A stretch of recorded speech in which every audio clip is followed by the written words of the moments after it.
We're back. Ah, Ha I didn't even see the countdown. Kate Kate wins. Congratulations. Welcome to Entry Points Radio. Every week we share human-curated playlists to break the algorithm. We're going to take a deep dive into new tracks, new humans, and new sounds to fall in love with from around the world. I'm Kate Bass. And I'm Richie Steighner. We founded Global Music Collective to discover and create new music across boundaries.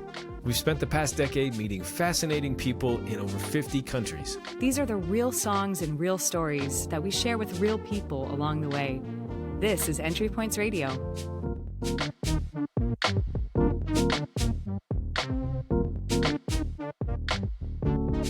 We are back. We're back. This is episode 4. Episode 4. Which is amazing to me. And we matched today, which is really adorable. Me too.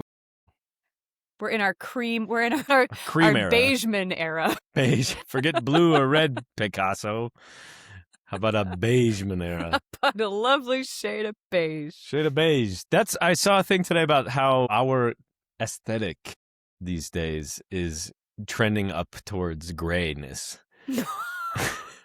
God. Isn't that awful? It's like it is. It says like, back in like the 40s or something. I don't know. It was like down towards like 10 to 20% of stuff was gray. And now it's like 85% of our design is like gray. Like, look at all the kitchens and doors and walls. It's all painted like eggshell is basically gray and the gray countertop. Just because nobody wants to commit to having a color because they got to move in a year. And they're like, well, I don't know if this is going to work over in my new apartment.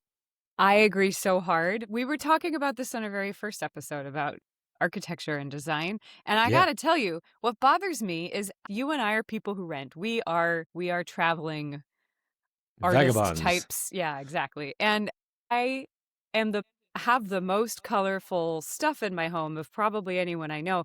And it's interesting because I go to people's houses who I know and love who live here in the States in a house that they own. Like they own it.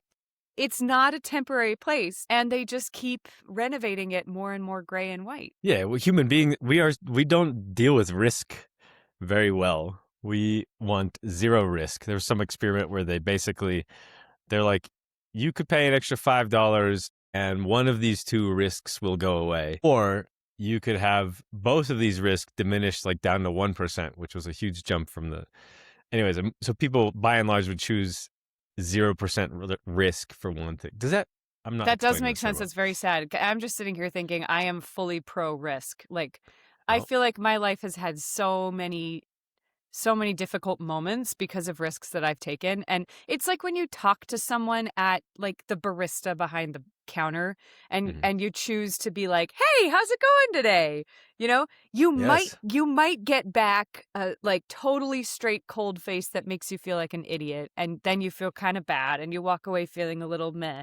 But like 95% of the time, they'll respond with friendliness back. And then you might have this 2 seconds of your life that's lovely on both sides. And it's like, okay, yeah, that was a risk. And it does suck when it doesn't work. But at the same time, oh my God, all of the beauty and joy and fun and color and adventure and all this stuff. You need to risk. You need to take risk. No That's funny risk. you mentioned a barista. Yesterday I went to, it was now a bank.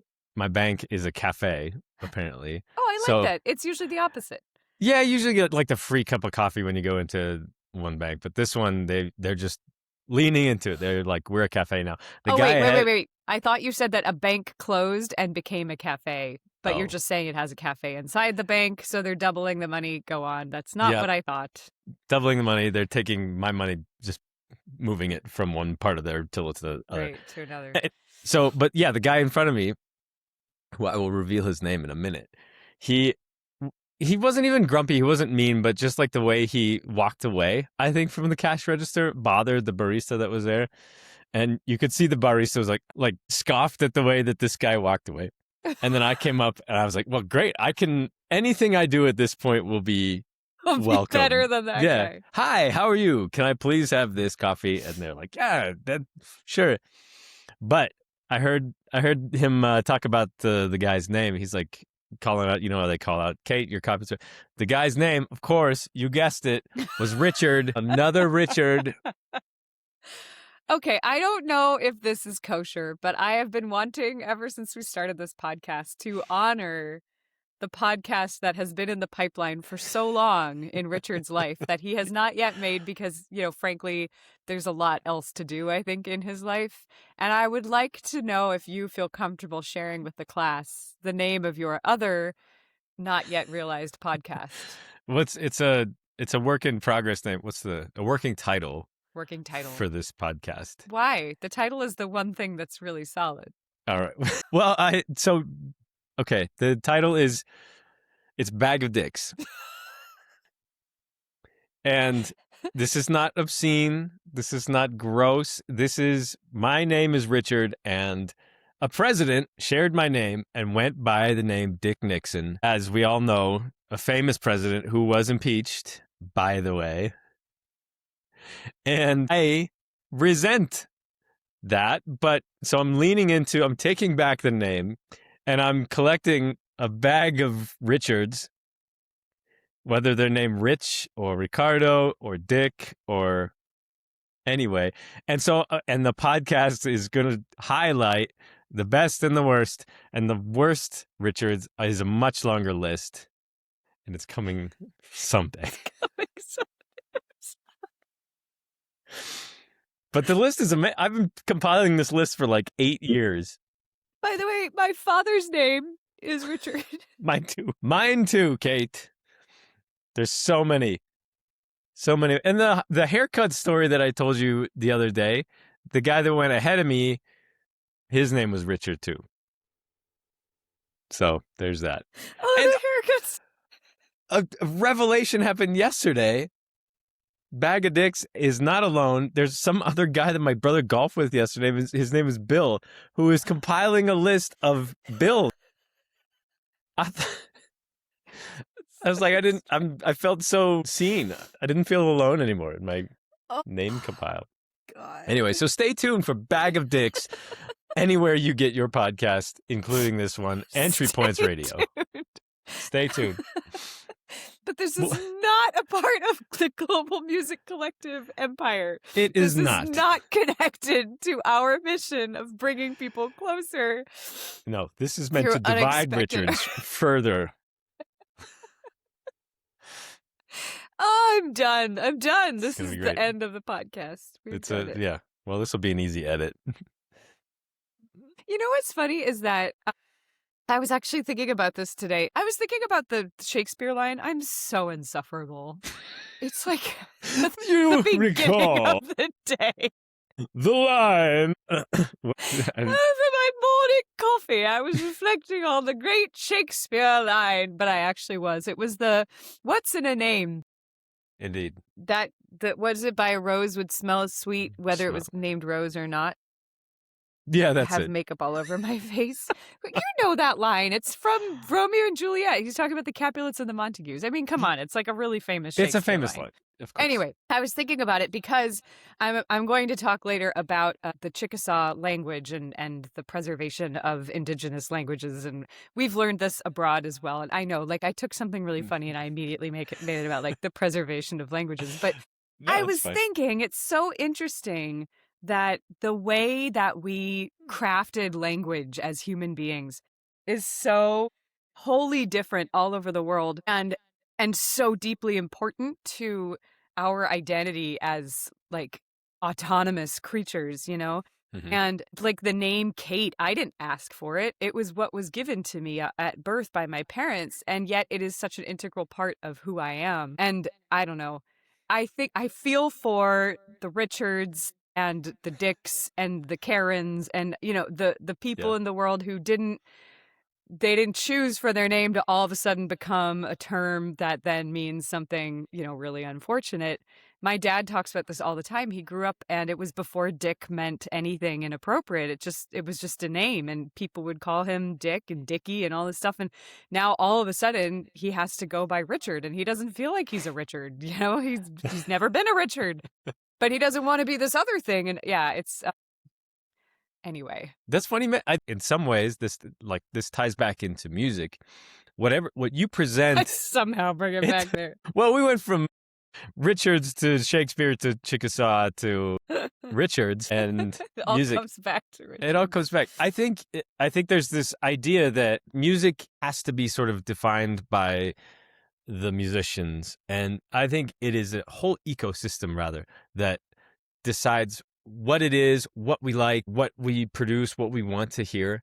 And it's just easy. It's kind of easy in a way for Spotify and pop music and the radio to present stuff that's digestible, that doesn't really affect you that much and is really nostalgic. Next time you listen to the radio and you hear the big songs, think about, a lot of what they're saying applies to you because it's just sort of general references to moving or to love or to life and summertime. I think we as listeners, as active people who can choose what goes into our ears, we can decide that maybe I don't necessarily want to hear that today. And maybe that's part of what our podcast is about. But we hope that you go out and find something else or something more. Not to say like don't listen to it or, this artist is bad. That's not what we're here to do. Instead, we're saying that there's a lot of other perspectives out there to make your life richer. And as you listen to the radio and what keeps playing, it gets, I don't know, for me, it gets boring. I keep hearing the same stuff and the same ideas and the same tropes and the same messages and nostalgia. And I'm like, all right, great. Like, this was fun for a minute, but give me something else. And we have the choice and the power to do that. Like our name. So you can name somebody. A round of applause. Yeah. Yeah. I don't know why that was British. Yeah. No, I agree with you, Richie. And I have to say that it's interesting that we started off this episode talking about gray and design choices and everything, because I feel like it's all about staging a house, right? Like music has become kind of the same as staging a house. Like if you stage the house and you have it just trendy enough, not too much color, not too much personality, nothing that's going to be in any way, shape, or form like a choice, then everyone can kind of picture themselves there. And that becomes just this easeful, turnkey kind of thing, which, let's be honest, that's great in so many contexts. But it's great because it's like a starting ground for us to then build our own choices from. And I think it's unfortunately because we're inundated with so many different things that we have to do at every point and every day. I think a lot of people let the aesthetic choices in their life just become the staging. Like the staging just becomes aesthetic, but it's just supposed to be staging for an aesthetic. Do you know what I mean? And I feel like that's what's happening with music, is that it's like we're being given a staged house that we can just turn the key and walk into, and you can just listen to a playlist that's kind of applicable for any person, anywhere, in any mood, at any time, which is fine sometimes. Sometimes, yeah, you just want a soundtrack for the gym or your vacuuming, whatever. But I would still challenge that too, and I assume you would as well. Like you can change that backdrop, and we are so heavily influenced by what just happens around us. This sort of osmosis of ideas they talk about in project management. They talk about in like planning business spaces, that when you're around people and they're talking about ideas, they wash into your brain without you actively listening to them. That happens so much. Even what you have on TV, what you have on the radio, it really does influence you. And to take it back to the names, there is there's a strong relationship with what your name sounds like with what you end up becoming a profession of. So there's a lot of dentists named Dennis, for example. Like if you just, funny. It's a weird correlation, but it exists. And, the hypothesis is that you think about these things enough that, that just kind of slowly becomes appealing to you. And then you're drawn to it magnetically, slowly. The staging becomes the aesthetic. It does. It That's becomes what I'm your saying. life. Yeah. And it's funny. I grew up always wishing I was Katerina or Catherine or something more formal and more flowery sounding than Kate. I always felt like Kate was this very like sharp, and it's funny now that I'm who I am 100% Kate. Like, don't call me Katie. Are you kidding? I'm not a Katie. I'm not a Caitlin. I'm certainly not a Katerina. I know many Katies and Caitlins and Katerinas who I love deeply. I have so many friends whose names are related to mine. But I don't know. That's a really interesting point. You really kind of, and the question is, which came first, the chicken or the egg? I don't know. Well, Anyway. I just looked it up, and it is called nominative determinism. Ooh. Which is just that sounds your heavy. name. There is a strong correlation. If your last name is Heart, Pump, or Pain, you are more disposed to become a cardiologist. Boil or T-Pain. Hickey, Right? if you yeah, T-Pain could become really bad. plastic surgery. If your last name is Carver, Price, or Mole, there is a correlation. So yeah. Wow. There's plenty more research on nominative determinism that has nothing to do with this directly, but No, I do it's think it does fascinating. correlate. I do think it correlates. I agree. And I like that you use the word correlate. No, I agree. I think what we're trying to do here is encourage more color, more choices, more determinism of different forms for people. You know, I mean, that's the whole idea of entry points, is just trying to find more ways for all of us, ourselves included. And we should get to our playlist because I just want to talk so badly about mine. But it's just so interesting, even for myself and Richie, you and me for so many years have had naturally all of these entry points into different cultures, different places, different people, all this stuff through our work. But it's funny, just doing this podcast, which we just started, has been, it's opened my mind even further. It's like it's just so fascinating how much we can continue to expand. Like it feels very limitless. And it's interesting how much I'm still learning and have already learned just starting this this podcast, about how much I myself still don't even scratch the surface with. Mm-hmm. Yeah, there's plenty to download into our brains, and I don't know about you, I've struggled a little bit with trying to bring in things that I like versus things that are different. And there is certainly plenty of intersection between those two. But I think the tendency with this would be like, let me find the most deep cut, this thing that you've never heard before. And I don't really want to do that. I want to share with you things that I like, because I think you will like it too.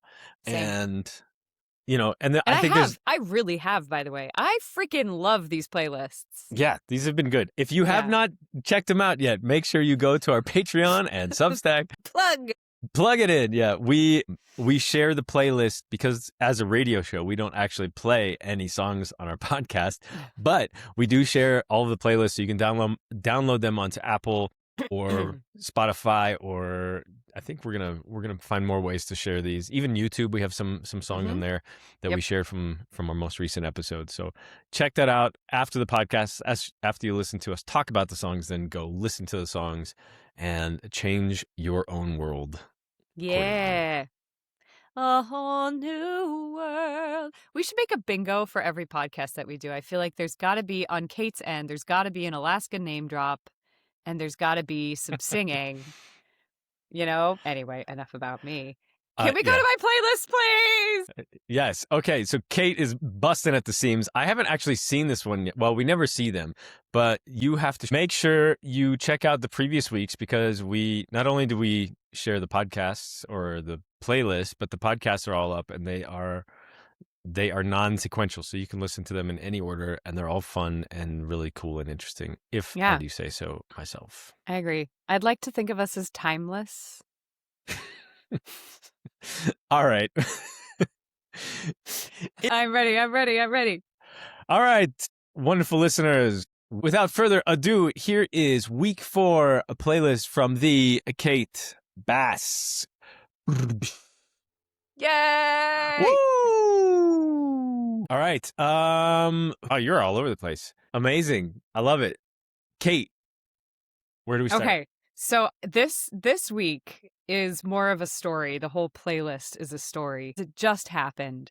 I'm still processing this experience. So this last weekend, last Thursday, so about a week ago, I drove to Norman, Oklahoma, which was a 6-hour road trip through northern Texas. I'm in Austin. I drove just up I-35, which I've never done before, and I didn't really expect to be all that world-changing. I was going to Norman, Oklahoma for a a conference in nonprofit board governance and rethinking new models for nonprofit board governance. Yes. It is exciting for those of us who are like trying to start new arts organizations that are outside the traditional models of arts organizations in a time that there's very, very complicated funding structures, et cetera, et cetera, et cetera. But for most people, that is not very exciting. So anyway, I'm going to Oklahoma to stay at this like Holiday Inn Express to go to this nonprofit board governance conference. And y'all, like a year ago, I was in India. I was moving out of my apartment in India where I lived in Mumbai. I had a really colorful, exciting, like traveling all over the world, you know. And now I'm living in Austin, Texas. And it's been a really, really challenging transition for me. Not because I don't love Austin, Texas, but this is not a culture that feels super familiar to me. Anyway, I never liked country music. I just never really never got it. That's fair. Sure. Like, how many people are like, I love music except country, everything but country, or vice versa? A lot of people. I think a lot of people. Country is this very divisive thing in America. I just not lukewarm at best on most American country music. And I didn't know anything about Oklahoma. I didn't know the first thing. I think I went through Oklahoma once or twice when I was on tour many, many years ago. I think we maybe did a show in Tulsa. We did a show in Oklahoma City, but I saw the theater and the hotel and we took the bus out and that's it. So on this drive, I'm going to go from the start through this. I'll just tell you, this is a story of a weekend that I never would have expected was as eye-opening and perspective expanding as this weekend was. So I'm driving up and I always love the Great American Road Trip. For those of you listening who don't live in America, the Great American Road Trip is actually a thing. Like that is a part, I think, of American culture that I really enjoy. And I say American culture because this is a country that most of our cities were built around roads and driving and freeways to get from state to state. And road trips take many, many hours. It's like a whole little adventure through these different cultures. Every state you cross, there's a little sign. When you cross a state line, you'll see the little sign that says, you know, welcome to Michigan, welcome to Minnesota, whatever. And I always enjoy that moment for some reason. It's just kind of silly. I don't know about you, Richie. It's like a fun, you know. Yeah. Oh, here we are. Yeah. And the roads always kind of change when you get to the new state. And it's weird. It's almost like the environment almost always looks different, even though it's the same trees. It's just an arbitrary line that humans drew. But anyway, so I'm crossing the border from northern Texas into Oklahoma, and I was kind of waiting for that Welcome to Oklahoma sign, and there wasn't one. Huh. Really? And I realized because when you cross the line from northern Texas into Oklahoma, you cross into the Chickasaw Nation. Oh, okay. Yeah. And I didn't know. All of a sudden, you know, you're in this part of the states that I didn't know about called the Arbuckle Mountains, which is kind of surprisingly pretty. I don't know. When you think about driving through Oklahoma, what do you think of environmentally? I think of exactly what I saw on like Friday Night Lights, which is not fair because I think that's only in Arlington. But so can you describe for those of us who have not seen? Yeah, just flat, huge expanses of grasslands where cattle are grazing, and it's hot. That's all I can imagine. So probably not a lot of trees, not a lot of water. Which is all fair. You know, it is the Dust Bowl, and we'll talk about that in a second. But anyway, you cross through, you expect the plains, and you find yourself in the Arbuckle Mountains, and it was just so beautiful. There's all of these rolling hills, and apparently it's one of the oldest, true fact, it's one of the oldest geological mountain chain regions on the planet. Wow. Mm-hmm. Oldest and most complex, I think. I don't know enough yet why, but apparently there's all kinds of dinosaur bones. It's just very interesting natural history. So I'm driving through this. Cool. I'm like, what is this? I wasn't expecting this. And anyone who knows me knows that I'm kind of a cheeseball about wanting to learn new things and lean into the, oh, this is unexpected. Chickasaw Nation is, by the way, for anyone who doesn't know, it is a sovereign nation within the United States of America. It is very intriguing to think about as a cultural diplomat. So anyway, I'm driving. I see a sign that says exit 55, Chickasaw Cultural Center. And I was like, that sounds cool. I don't know. There was a welcome dinner I was supposed to be at, and I thought, okay, I have two options right now. I go straight to the nonprofit board governance welcome dinner. I know I'm going to spend the whole weekend with these people, or I can learn more about this culture I know very little about. So I took the exit and I went to the Chickasaw Cultural Center. And it was the final hour. It was 4 p.m. They closed at 5. As far as I could tell, there were no other visitors there. I was, Sure. was the only person. And this place was massive and beautiful, and rolling hills and beautiful gardens and beautiful art. And there were all of these buildings, and they had a whole outdoor village that was built in the traditional style that you could take walk around. There was a whole exhibit. I met a lady who worked there who was really, really excited about gardening. And so she was teaching me about the Three Sisters gardening method, which is actually a really interesting. Cool. Anyway, this cultural center was amazing. And I was in the mood to just make friends. I just wanted to know more. I didn't want to just go to this place and wander around and look at a couple exhibits and leave and be like, cool, okay.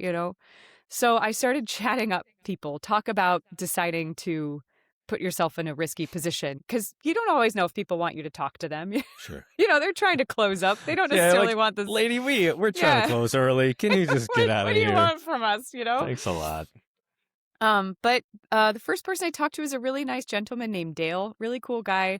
We just sat around and chatted for a while. I told him that I work in cross-cultural music diplomacy and that I didn't really know anything about what was coming out of the Chickasaw Nation. What would he recommend? What's the vibe like? And anyway, we had a great conversation. We ended up becoming internet friends and exchanging numbers. And then I was chatting with all these ladies just about different music and what's your favorite stuff to listen to? Where do you guys go?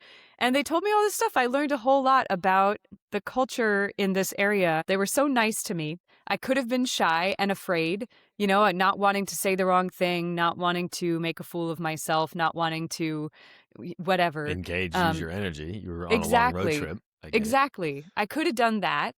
Mm-hmm. Or I could have decided to take the riskier path and engage with people, try to learn more, even if I looked kind of hokey, whatever.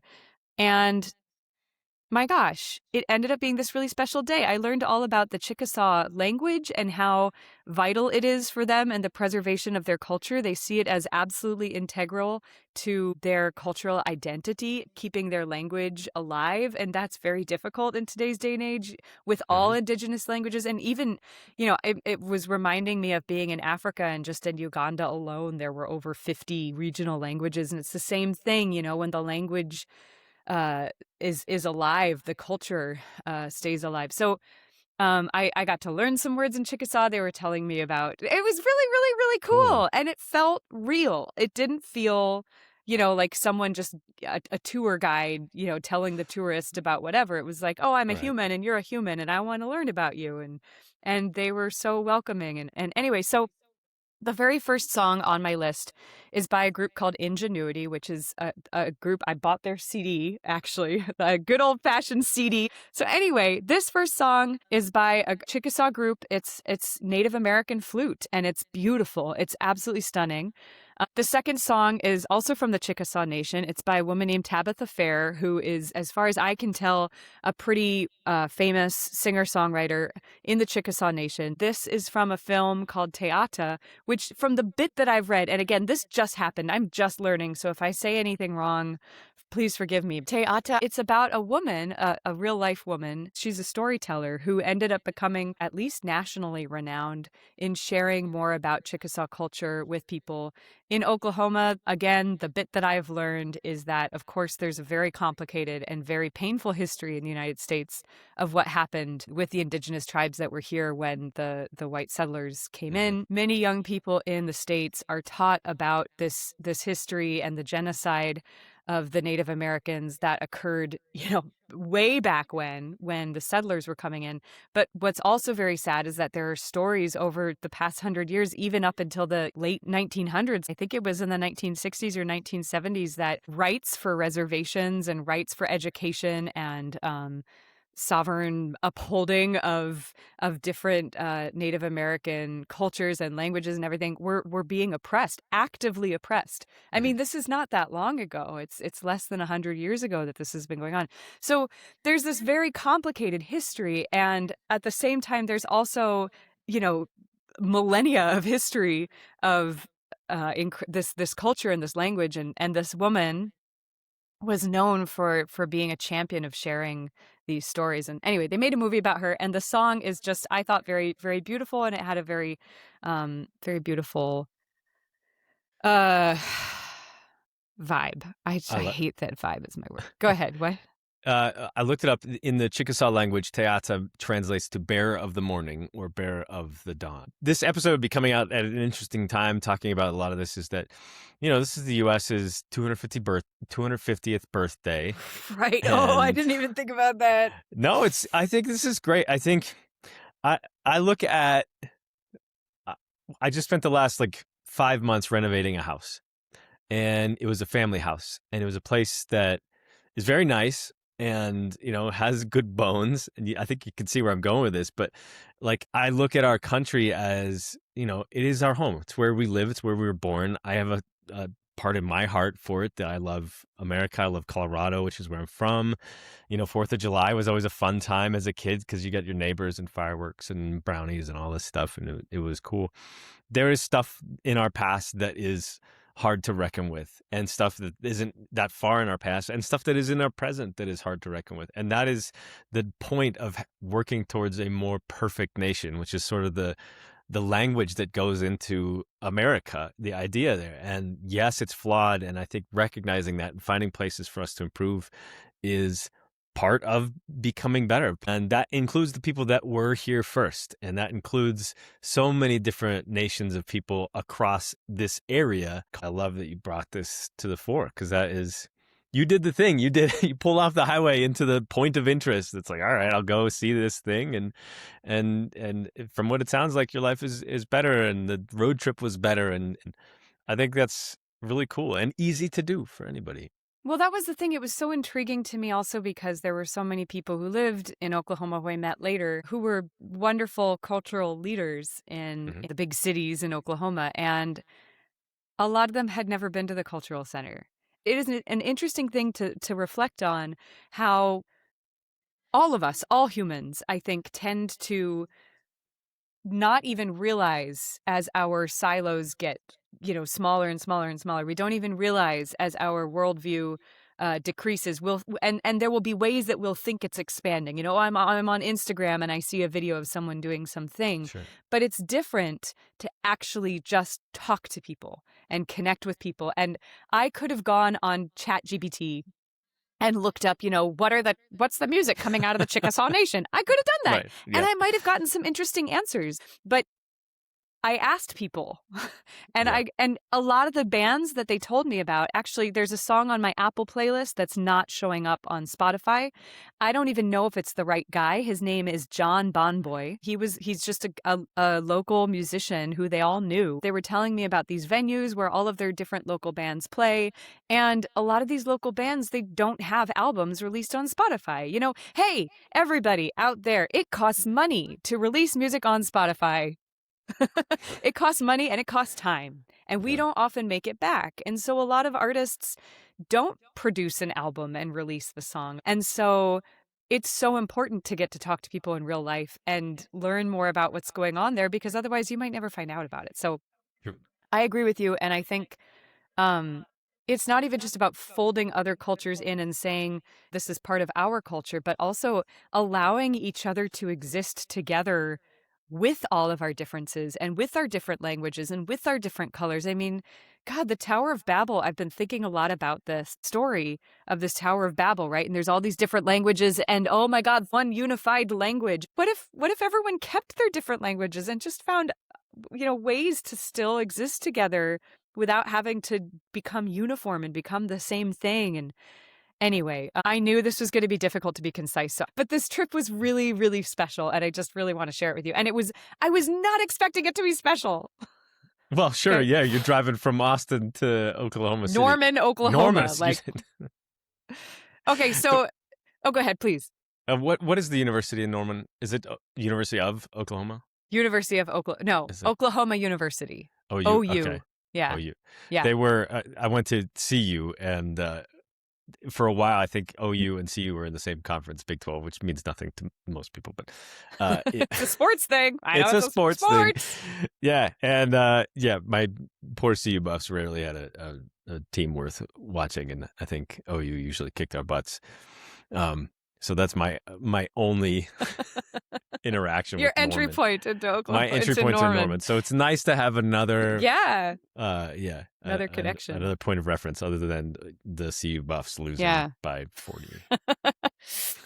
I got to Norman, Oklahoma, just feeling this like open-hearted, expansive, and I show up at my Holiday Inn Express Inn and Suites and Hotel Inn and Suites, and, and I'm in like, strip mall, whatever, Yeah. and I saw that a restaurant across the street was a Big Daddy's Burger Bar, which I had gone to with Richie and his wife in Colorado a while back. And so after this like beautifully culturally expansive day, I went and watched the soccer game at a burger sports bar.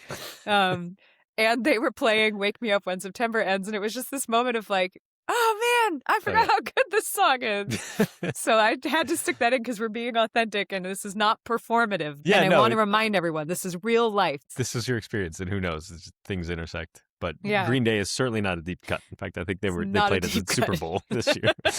But it's a great song. Worth putting on the list. I have a burned CD somewhere from Brent Otsuka.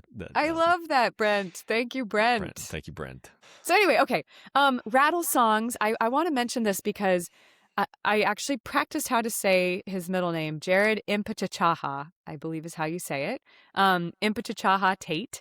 Jared, I met online. He is a composer, a Chickasaw composer. It turns out he's actually really quite famous. And I don't know, somehow our circles intersected, I think, on Facebook, or maybe we did some performance together many years ago. I'm not sure which, but I really love he really champions Chickasaw culture, Chickasaw language, Chickasaw music, but he's also a really wonderful cultural diplomat. He does a lot of collaborations with musicians of different genres. He writes beautiful symphonic music. I found this absolutely stunning recording. If you think about the plains and the sun setting and the birds fly, it's there's a really interesting coming from Alaska with this super dramatic wilderness. Everywhere I grew up was like the ocean and the mountains and the bears, it was like really dramatic. And you go to the plains, and at first it seems very one-dimensional. And as you get closer and you look at things, there's so much complexity and variation and beauty within the plains. Anyway, that's what I don't know if that was his intention with this particular body of work, but that's what I felt as I was listening to it. So that's that. That's important with music. By the way, Jared, he was an American Music Abroad alumni. No way. When I was a judge for artists that were applying for this program, he was one of the people that had applied, and it was just like, yeah, you're in. It was that was an easy one because he represented his culture and American culture writ large very well, and his music is beautiful, and he collaborates, and it kind of exactly the sort of cultural diplomat that those exchange programs benefit from. That's awesome. Funny coincidence. Small world. I'm going to move on and jump into the country music because there's a lot. Richie, have you ever heard of Red Dirt?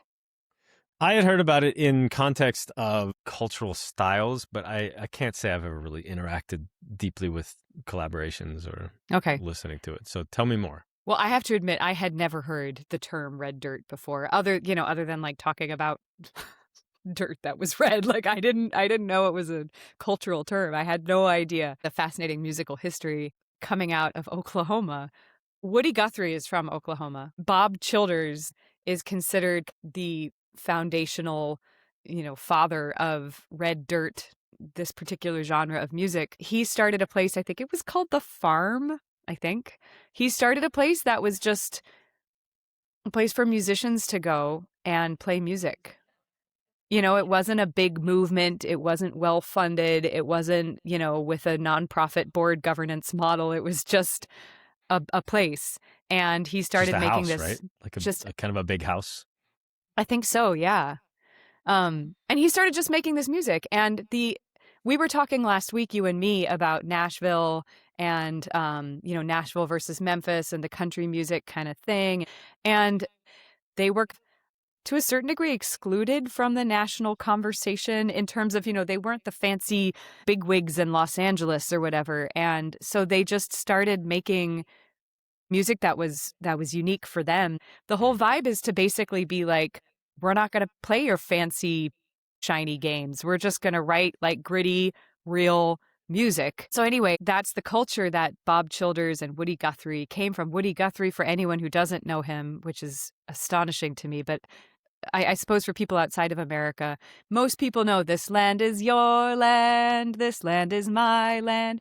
And that song, I think for so many of us as kids, we thought of as like a patriotic song, but it's super deep. It's talking about how this land is for all of us to share together. And anyway, Woody Guthrie I could spend our whole episode talking about his history. He changed the face of American folk music. Some might say he started it when he wrote an album called Dust Bowl. Is it Dust Bowl Blues or Dust Bowl Ballads? And it's all these songs that are old-timey sounding storytelling songs about the Dust Bowl. I can't go into the Dust Bowl history. Hopefully people already know about it. But they're really actually deeper social commentary about who has rights to what in this country and in this world. And anyway, the song that I chose to put on is I Ain't Got No Home in This World Anymore. Yeah, it's just really deep stuff. Yeah. No, that's fabulous. That the roots of country music, or country and Western music, are really divisive, unfortunately. And it used to be called hillbilly music and race records, where it's kind of the two dividing lines that was pushed by the record industry. And they would sell records based on your race, and hillbilly music was for white listeners, and it became essentially country music, and race records became R&B and blues.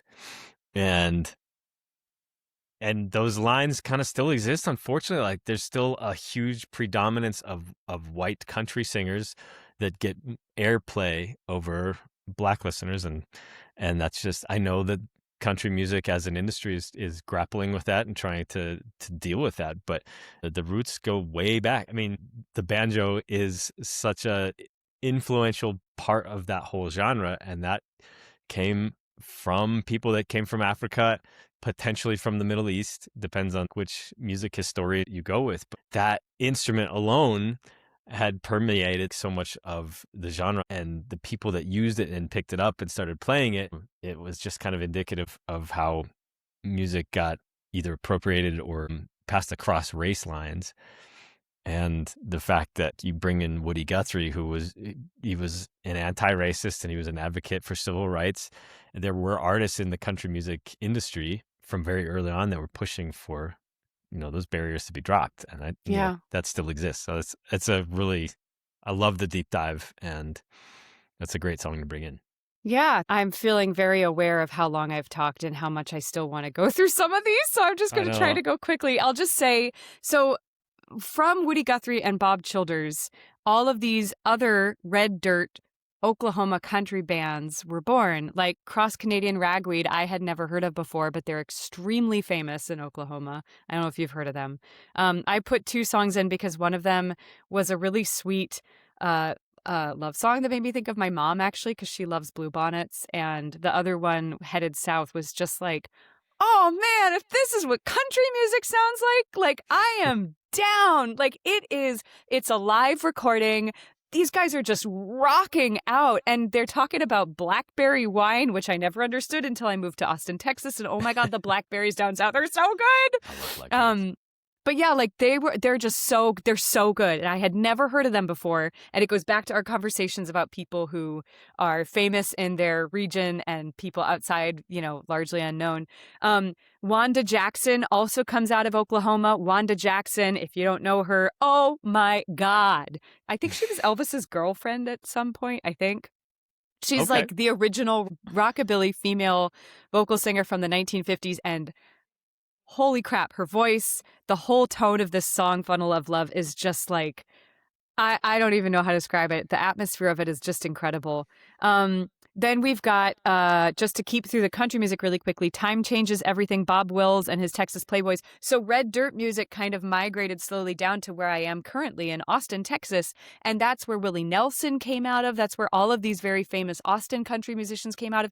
So I felt this pride of like red dirt and how this concept of country music from this complicated background that you're talking about, not just racially, but socioeconomically and everything, this concept really traveled in the South in ways that I don't know how much I've been aware of, and I don't know how many people who aren't big country music fans are aware of the country musicians in America who aren't just playing into the system, but they're like musicians everywhere around the world. They just want to make good music. And I don't know, I just find this whole history very interesting and very cool. And as an American citizen myself, I know so little about it.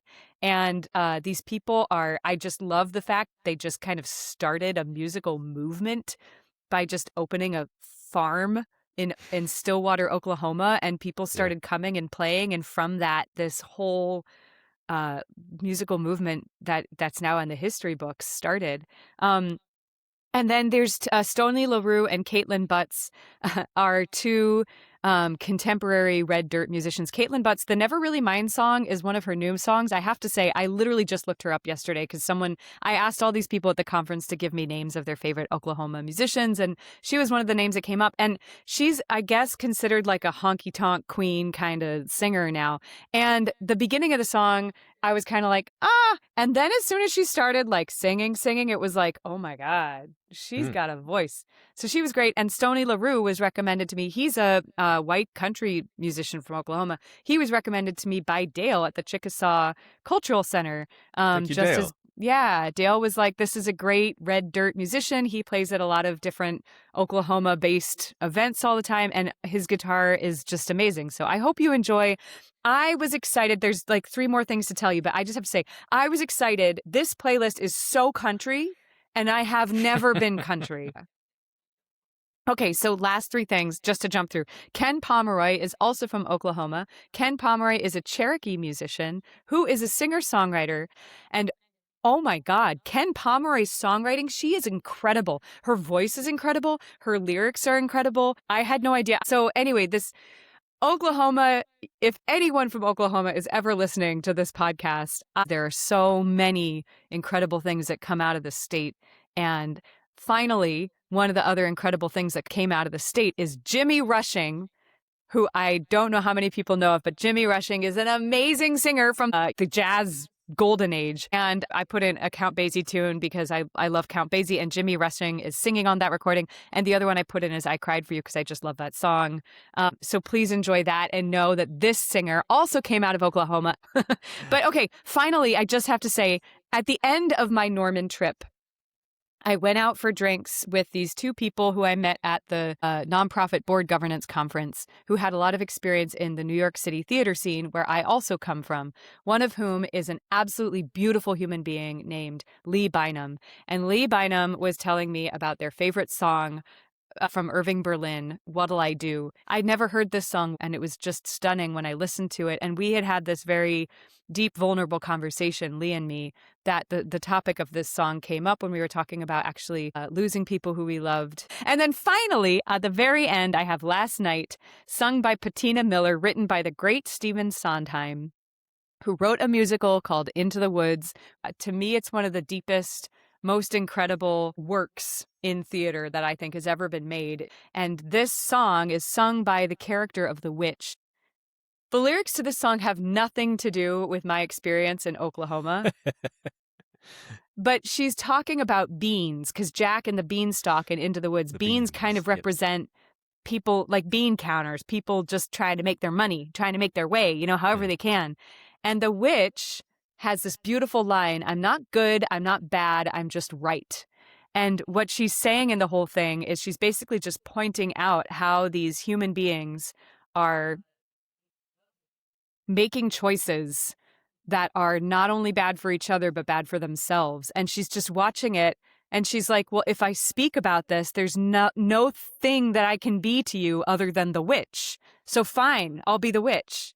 And anyway, it's kind of a dark song. I put it at the end, not purposely, but just because since this is my story of my really intense weekend in Oklahoma, that song was discussed at a hotel bar in Norman, Oklahoma, with me and these two really pretty big name theater producers who live in New York City. And it was just kind of a funny contrast to all of the music. So I think had we not been doing this podcast, I wouldn't have explored as deeply some of what's coming out of Oklahoma. And I'm so glad I did.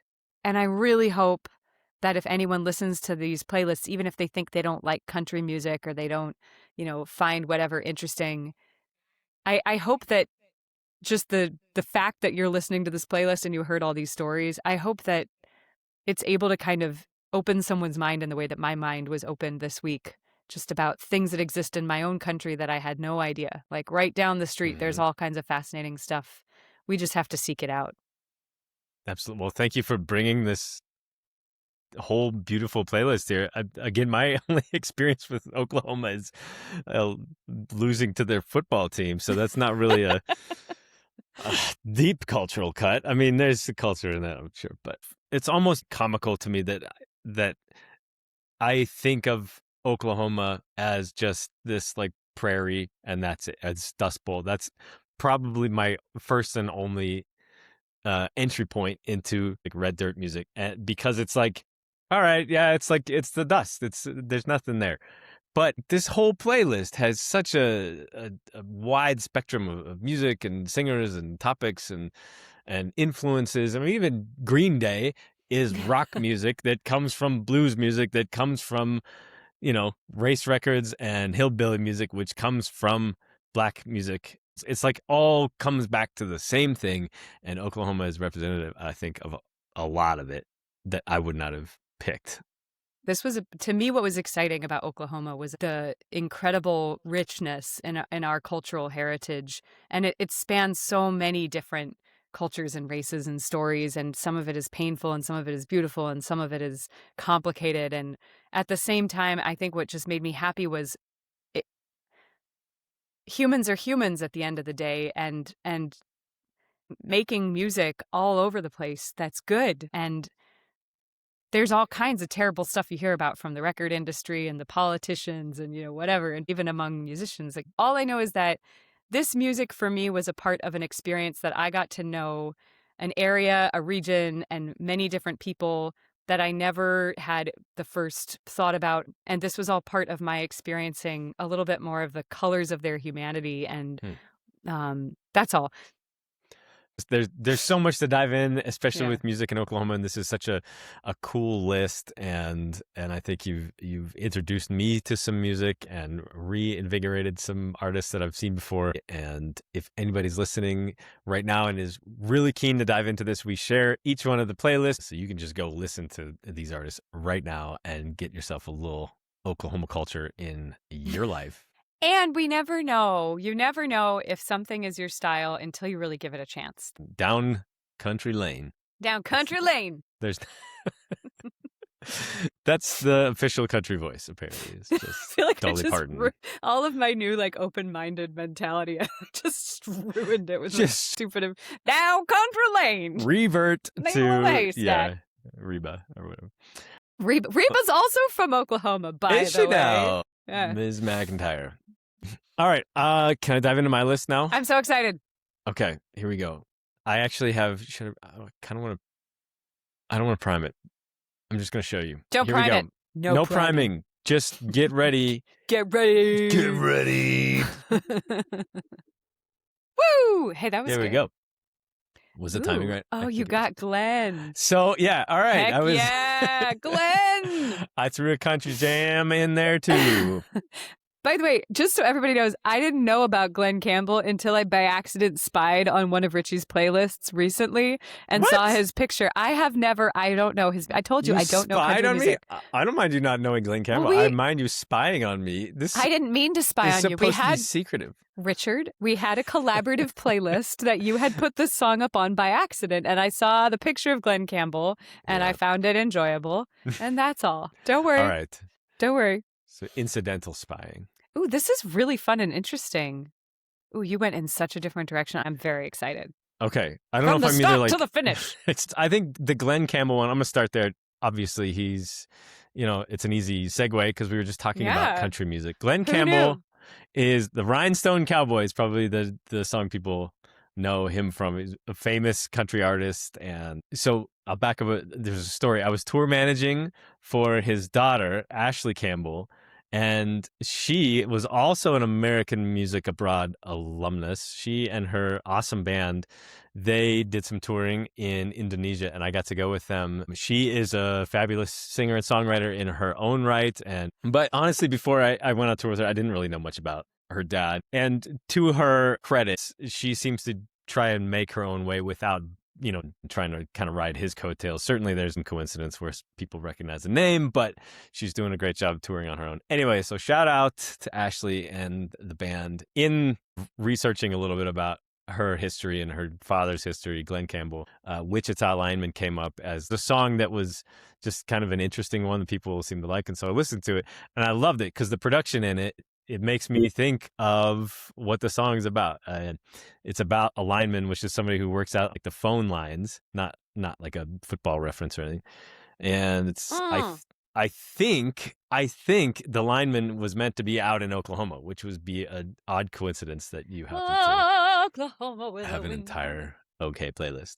Anyway, long story short, the kind of production in it makes me think of phone lines, and it's intriguing. It's this beautiful song that sort of diverts a little bit from what you would expect of what country music is nowadays. And he's got a lovely voice, and there's some really nice stuff in there that's ear candy. I would put it that way. So I like that. Nice. Yeah. We got out to Indonesia. It was like the first stop, I think, was Jakarta.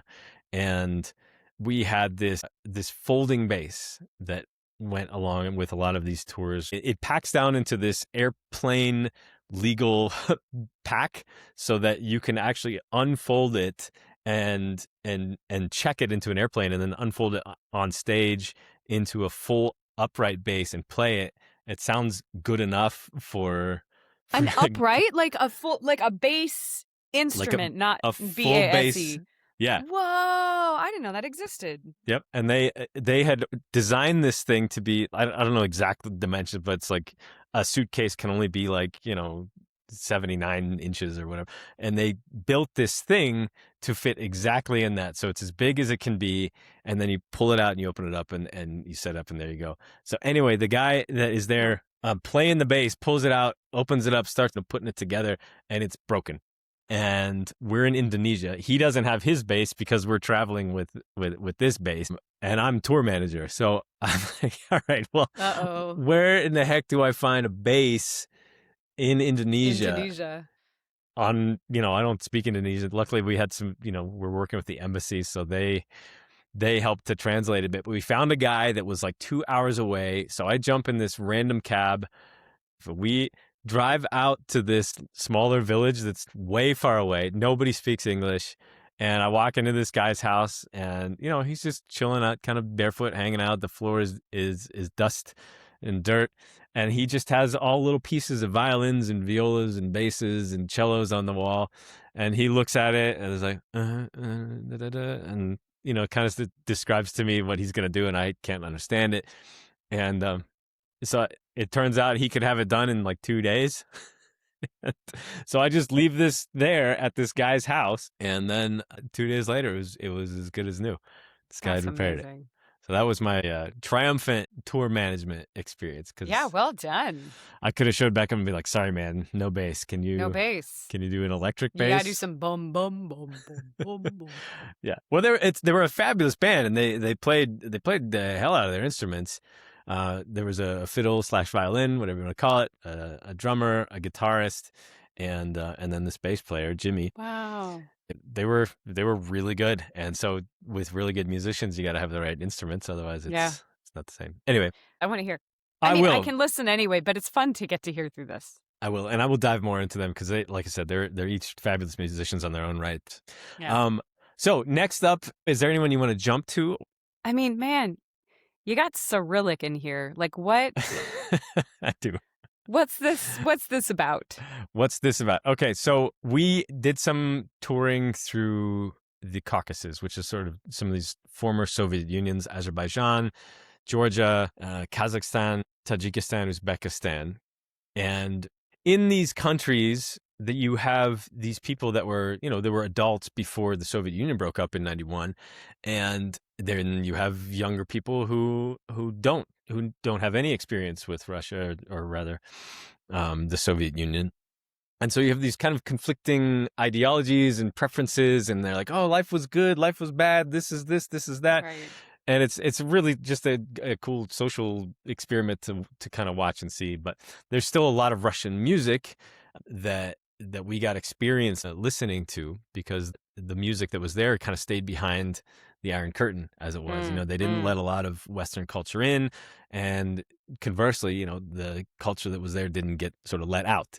And so this song was one of a few famous songs. This actually came out of, he was from the Donbass region in Ukraine, and so, or sorry, let me get this right. He was from Ukraine. This song is from a movie that is based in the Donbass region of Ukraine. So clearly a big, everybody knows that name now and that location because of all the stuff that's going on there. I had this song on a playlist from when we were traveling around there. We did go to Russia. We did not go to Ukraine. I don't know why this song is on my playlist, other than probably when we were there, somebody's like, oh, you got to check out this guy. And I'm going to try this guy. Because he's, when you think about our Woody Guthries, when you think about our, Bob Dylan's, those are our folk singers. Those are our famous people.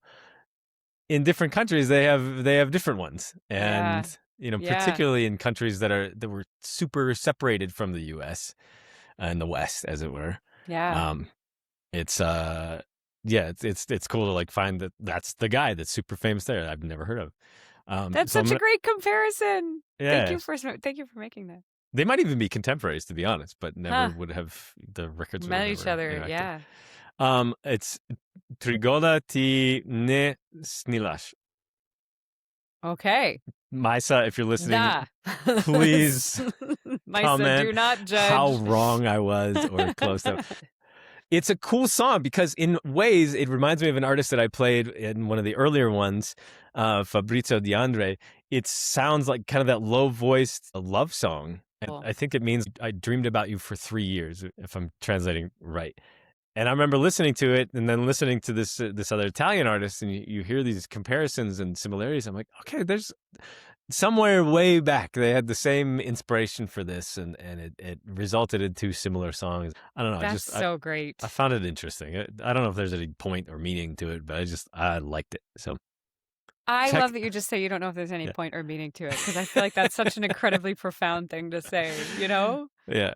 Well, I remember my freshman year of high school, we had this English teacher who was like trying to dive into the deep meanings of Edgar Allan Poe. And my friend Phil was like, it's just a scary book. It's not like a deep and meaningful thing. It's just he's talking about a scary raven tapping on your window and you're freaked out at night. It's like Hemingway saying The Old Man and the Sea is just about fish. Like, back off, everyone. Cool. It ain't about anything else. It's just a guy who tried to catch a fish. Just a story. So that is a thing that's really important, I think, in our society that we forget, is having bards, like a person who sings and tells our stories in a way that we all remember. And that's cool. That's like cool. A bard. That's the Odyssey, right? Yeah. All right, I'm gonna jump to donuts. Sorry.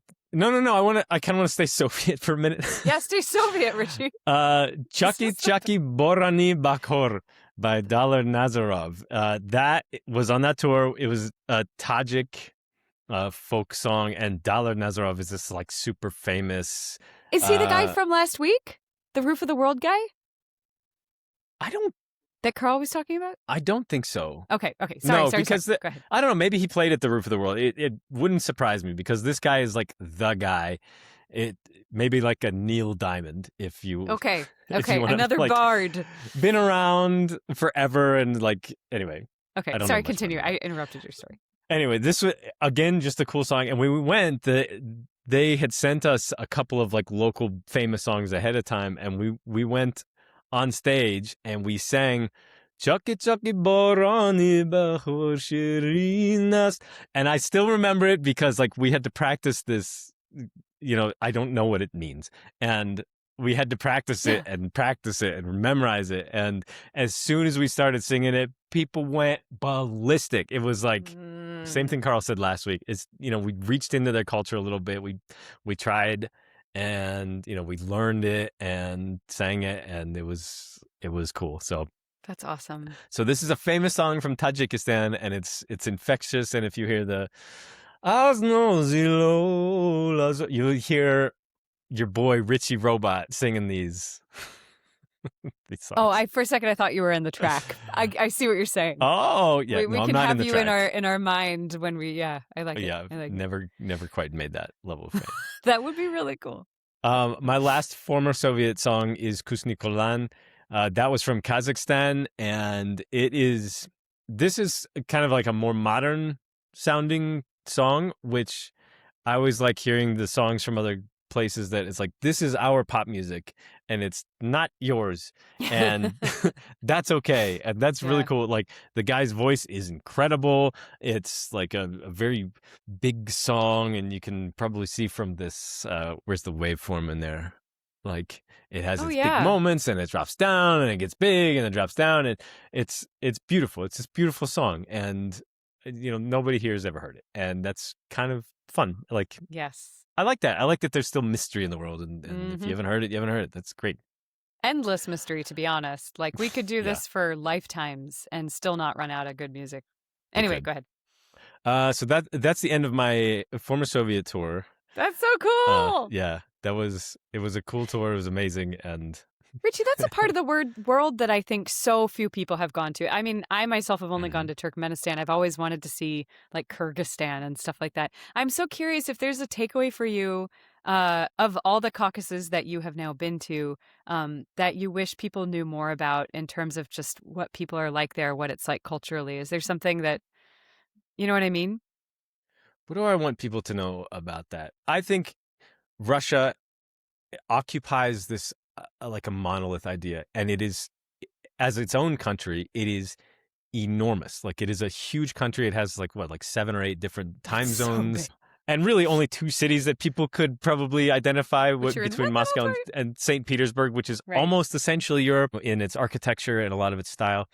But there are just so many different people that have created their own cultures and their styles, and certainly they've been influenced by what was Soviet and what is now Russian and what is Western culture, but they live happy, wonderful lives, and they they're as political as you and me are, and they are as interested in sports and the World Cup and finding Wi-Fi, or like it's not that different in some ways. In other ways, it is completely different. I noticed that as well. Just people, if there's one thing that I feel like I've learned from all of these travels, it's just that humans are humans. People are people, and there's so many differences and so many commonalities. And in the end, it's just like different names for the same thing, or different variations of the same thing. And that's really cool. Also, there's some real good, what's that pizza kind of? It's not pizza. It's like a flatbread with the egg and the cheese and the, what's that called? Georgian khachapuri. Khachapuri. Oh, man. I won't. Goodness. Okay. Yeah. If you need your heart to stop this week, have a couple of khachapuri and some khinkali, and you'll be and plov happily.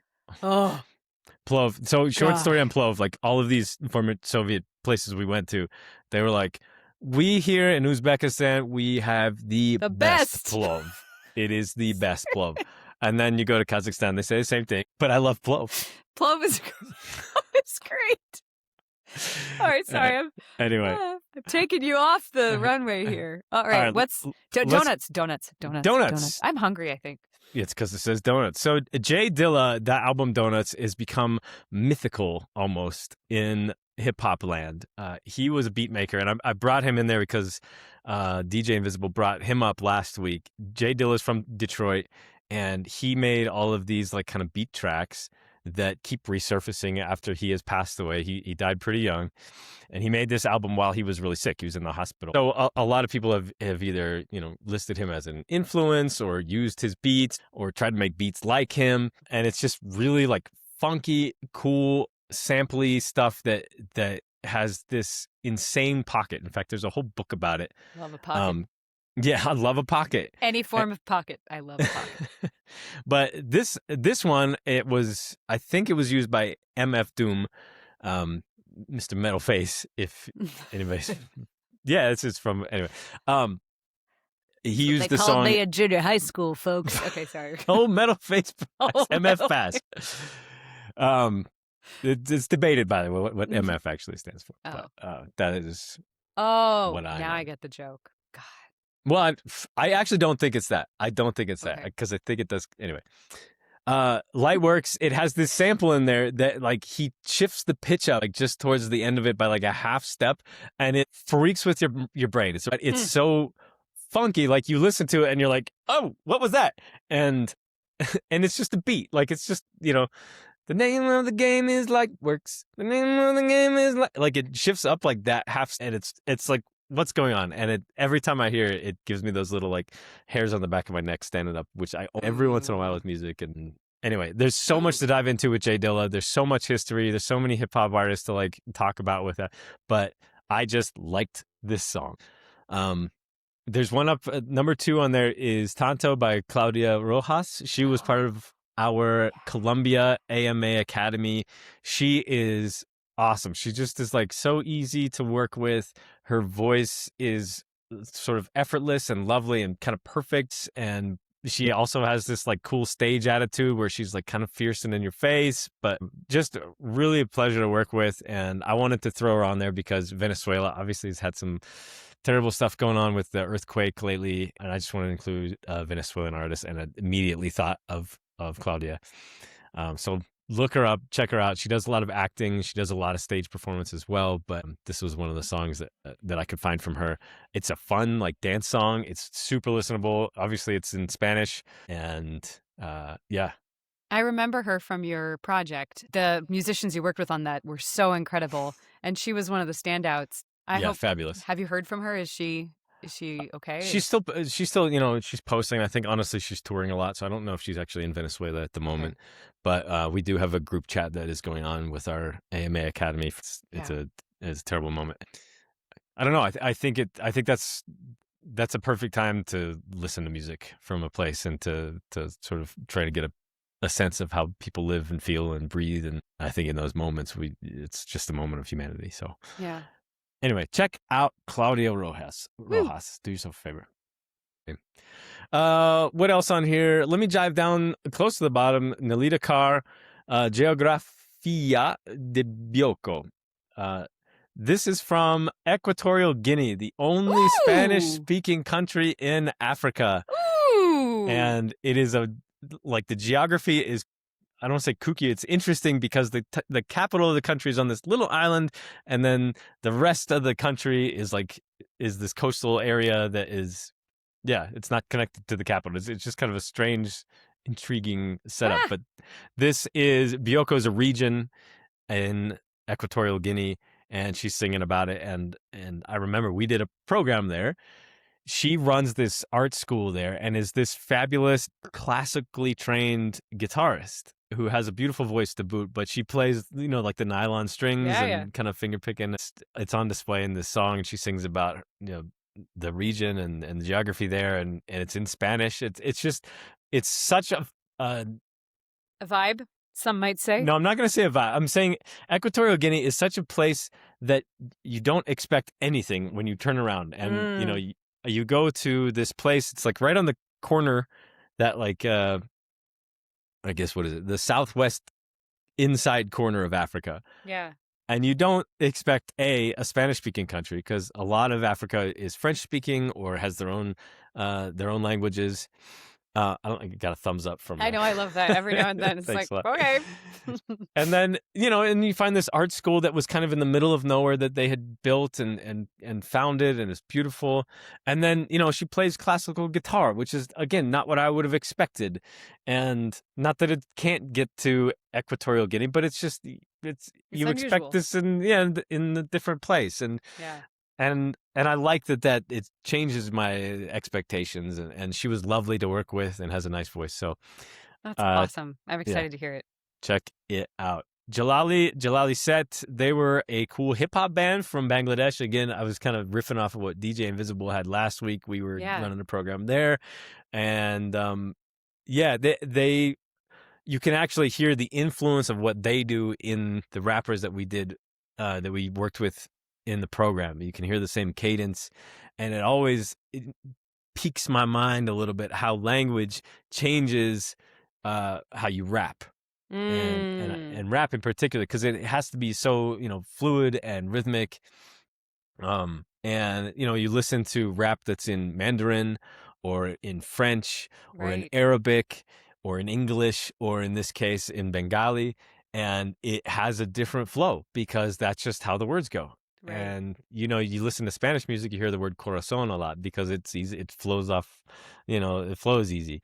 Whereas in Bangladesh you hear a different rhythm. So it's cool to hear this and then hear a very distinct through line to new artists. So they made the list this week. Who else in there? It is Pride Month, and Blake Percival is one of my favorite artists to work with. They were going through a transition, born female and transitioning to male. And as part of that, your voice changes. And Blake had spent most of their early career, with a much higher voice. And in the process of changing voice, you lose your expectations of what your voice can do. You don't know what your voice sounds like. And so we actually wrote a bunch of songs that was sort of part of a mourning and a funeral and a moving on and a reestablishing of a voice from their former self to their new self. And this song was one that Blake wrote, and then my dear friend Alfredo wrote the track for it and produced it. We got to get him on. I know, one of these days. Fredo's a great artist in his own right, but Blake was always just like wrote a lot, really good attitude. So I wanted to include Blake. Obviously it is Pride Month right now, and I think some representation is good, but I actually just like this song as well, and I think it's a really cool story behind it, and really worth listening to and checking Blake out. I'm really excited to hear this. It's so interesting to explore how our voices change. So I love that you have that song up there. I can't wait to hear it. Yeah, it was, I'll jump up one from there to Muna, I Know a Place. Again, this is kind of an anthem for Pride Month. It's just a beautiful song about finding a place where you won't be hurt. And I liked it back then, and I like it now. So check it out. Check out Muna. Woo! Woo! Who am I missing? Michelle. FYO, what's this? FYO, I just like the song. It's a group of female singers from New York, and it's just a cool song. So heck yeah. Check them out. That. Oh, I know Miracle Love by Matt Corby. Sorry, I jumped over. I do know that song. I have that on my playlist too. Oh my God. Miracle, bring back that Miracle Love or something like that. Bring back that Miracle Love. Yeah. It is heartbreaking. It's like you're with somebody and you've been with them for a while, and the love kind of goes away, and he's talking about you don't want to break up with them, and this song is just like, oh my gosh, like some people don't sing about stuff that's so painful, and last song on there, Can We, with Casey Hill. I liked it. Yeah. Again, that one's not so deep. It's just a fun kind of like, it's just fun production and fun singing and kind of this, like, I don't want to say sparse, but like a stripped back production style that I kind of dig. Yeah. And that's it. I think that's my whole list. Yeah. For the week. Yeah. Man, that's a great list. I love the directions your list went this week. And I have to say, I've had such a good time, genuinely had such a good time listening to these playlists after we make the podcast ourselves. Like, especially I've had all this driving lately, and I keep just plopping on different Entry Points playlists. You know, we have both of our playlists condensed into one, and when we have guests on, we have everything condensed into one. And, you know, these are hours of music to get to enjoy.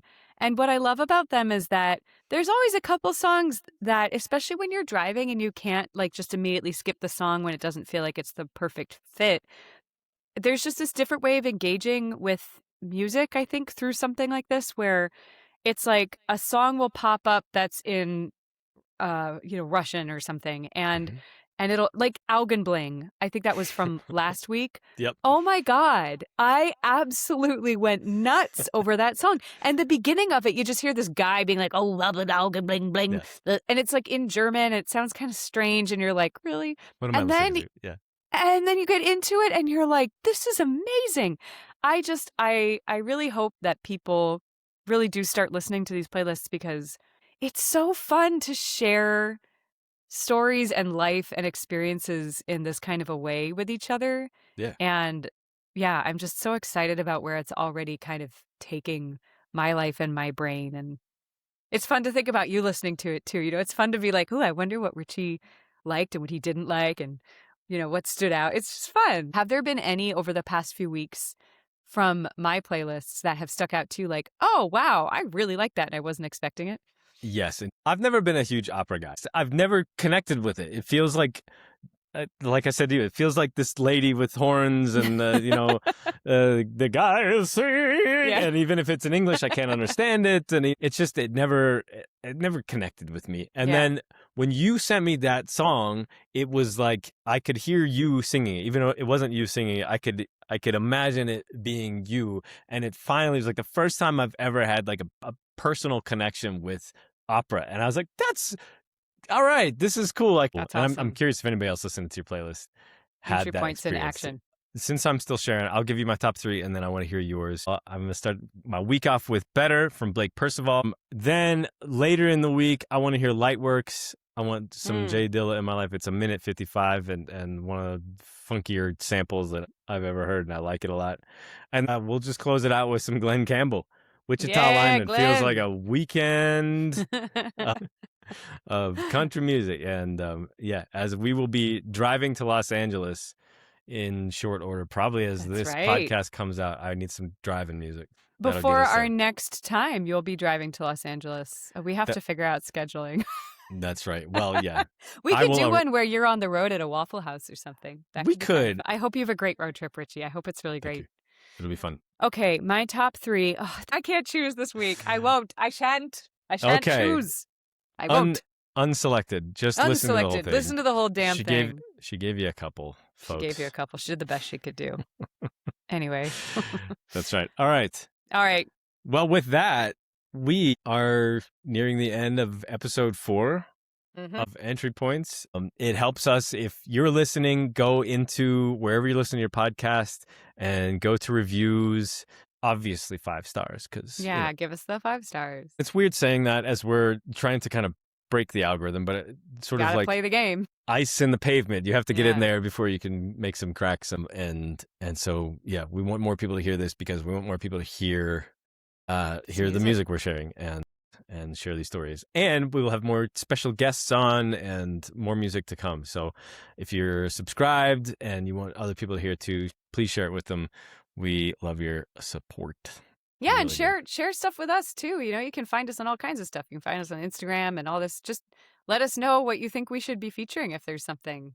Yeah, just be like open. Richie has the way better playlist every time. It's just pit us against each other. That'll make this podcast better. Pit us against each other. Mm-hmm. Who do you like more? Mm-hmm.